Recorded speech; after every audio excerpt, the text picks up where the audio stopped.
Connecting WordPress to GitHub lets you version control your theme, chop plugins, and deploy automatically.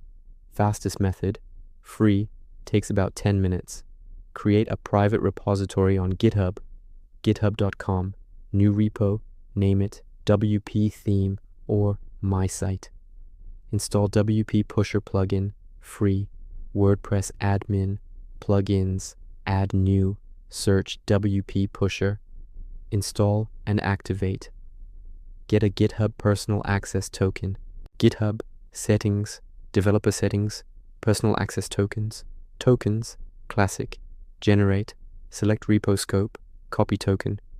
Connect in WordPress, WP admin, WP Pusher, GitHub tab, paste token, click, connect to GitHub, authorize, link your theme plugin, WP Pusher, install, theme, plugin, select your repo, plus branch, main, install and activate, auto deploy.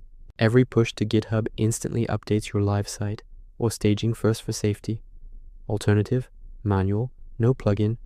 Use Git in WP content, themes, your theme, Git init, push to GitHub, pull on server via SSH.